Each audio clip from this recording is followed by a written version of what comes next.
اللہ تبارک و تعالی نے جو اسلام کا سب سے پہلا حکم دیا ہے اپنے پیغمبر کے ذریعے سے امت کو، نبی کی ذمہ داری یہ ہوتی ہے کہ نبی اللہ کے پیغام کو، اللہ کے میسج کو امت تک پہنچاتے ہیں. یہ نبی کا کام ہوتا ہے. نبی کے معنی ہی یہ ہیں. نبی کے معنی خبر دینا، رسول کے معنی بات کو پہنچانا، میسنجر جس کو انگلش میں کہتے ہیں، میسج کو کیا ہے کنوے کرنا. تو نبی کی ذمہ داری یہ ہوتی ہے کہ جو پیغام اللہ دیں اس پیغام کو بندوں تک پہنچانا ہے. تو نبی علیہ الصلوۃ والسلام کو جو اللہ نے سب سے پہلا پیغام دیا، نبی علیہ الصلوۃ والسلام کو جو سب سے پہلا حکم اللہ نے دیا وہ یہ ہے اقرأ بسم ربک الذی خلق. اے نبی آپ پڑھیے اپنے اس پروردگار کے نام سے کہ جس نے آپ کو پیدا کیا. اقرأ بسم ربک الذی خلق خلق الانسان من علق، کہ جس نے انسان کو گوشت کے لوتھڑے سے پیدا کیا ہے. انسان کی جو پیدائش ہے کس طریقے سے؟ منی کے ناپاک قطرے کے ذریعے سے ماں کے رحم میں گوشت کا پہلے لوتھڑا بنتا ہے، پھر وہ گوشت کا لوتھڑا بڑھتے بڑھتے بڑھتے بڑھتے بڑھتے بچے کی شکل اختیار کر لیتا ہے، اور پھر کیا ہے وہ بچہ 9 مہینے کے بعد پروسیس کے ساتھ 9 مہینے کے پروسیس سے گزرنے کے بعد عالم وجود میں آ جاتا ہے.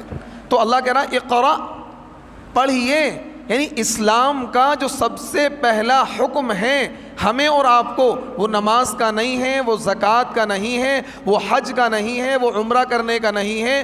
وہ کیا حکم ہے سب سے پہلا؟ پڑھیے. کیا کریے؟ پڑھیے، اور پڑھ کر اپنی جہالت کو دور کیجیے. پڑھ کر اپنی جہالت کو دور کیجیے. اسلام میں جہالت سب سے زیادہ ناپسندیدہ عمل ہے. اور کیا پڑھیے؟ سوال یہ پیدا، پڑھیے کیا پڑھیے؟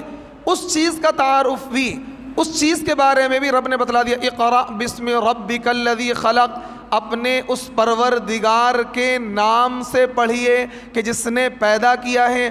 خلق الانسان من علق، کہ جس نے انسان کو خون کے لوتھڑے سے پیدا کیا ہے.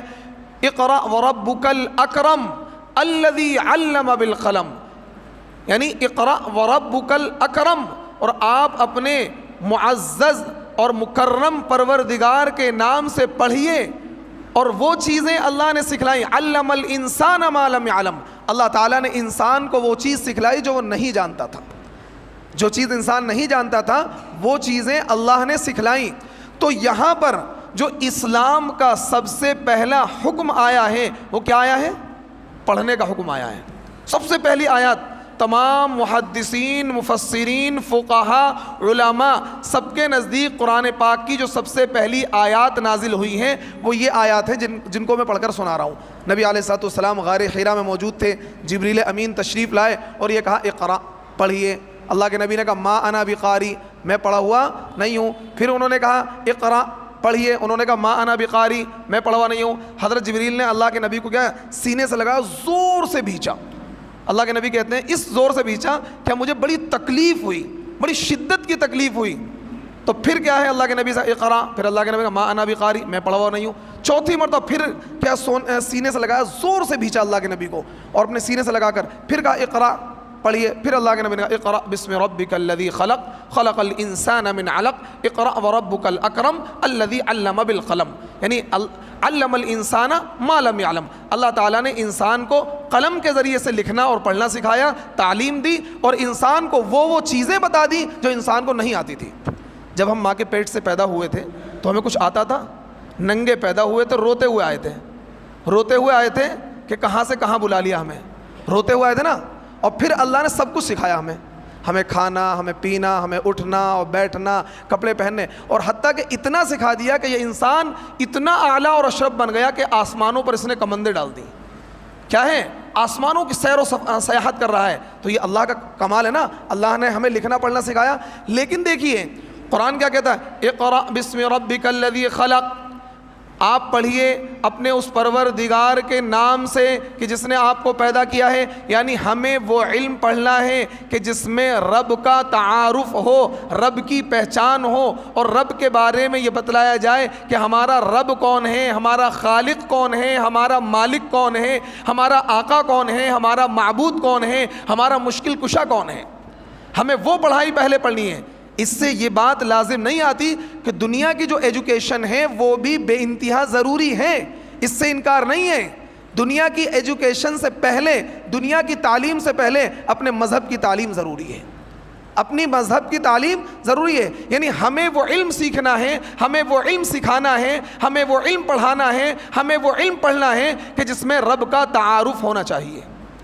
رب کا تعارف کہاں ہوتا ہے؟ قرآن کے پڑھنے سے، قرآن کو سیکھنے سے، قرآن کو سکھانے سے، حدیثوں کو پڑھنے سے، حدیثوں کو سکھانے سے۔ یعنی اگر آپ شرعی علوم، دینی علوم پڑھیں گے، پڑھائیں گے تو وہاں رب کا تعارف ہوگا، رب کی پہچان بتائی جائے گی کہ آپ کا رب کون ہے، آپ کا خالق کون ہے۔ جب آپ مکتب میں بیٹھتے ہیں تو سب سے پہلا تعارف یہ ہوتا ہے الف سے اللہ، الف سے اللہ۔ وہاں اے سے ایپل پڑھا جاتا ہے، اے سے انار پڑھا جاتا ہے، لیکن یہاں شروعات ہی الف سے اللہ، الف سے اللہ، یعنی وہ اللہ جو کیا ہے، تمہارا خالق ہے، تمہارا مالک ہے۔ یعنی یہاں اس تعلیم میں سب سے پہلے رب کا تعارف ہوتا ہے، وہاں کتے اور بلی کا پہلے تعارف کرا جاتا ہے۔ وہاں کیا ہے؟ کھانے اور پینے کا تعارف کیا ہے؟ ایس سے ایپل، کیا ہے؟ B for ball, C A T cat, D O G dog. وہاں کتے اور بلی کا تعارف پہلے کرایا جاتا ہے، اور اس کے بعد کیا ہے وہاں، یہاں کیا ہے، سب سے پہلا تعارف رب کا کرایا جائے گا۔ اس تعلیم کی مخالفت نہیں ہے، اس تعلیم کو بھی حاصل کریں، لیکن پہلے وہ تعلیم ہمارے لیے ضروری ہے کہ جس کے ذریعے سے ہم اپنے رب کا تعارف حاصل کر سکیں، رب کو پہچان سکیں، رب کی قدرتوں کو پہچان سکیں، رب کے احکامات کو پہچان سکیں، رب کی کبریائی اور بڑائی کو سمجھ سکیں۔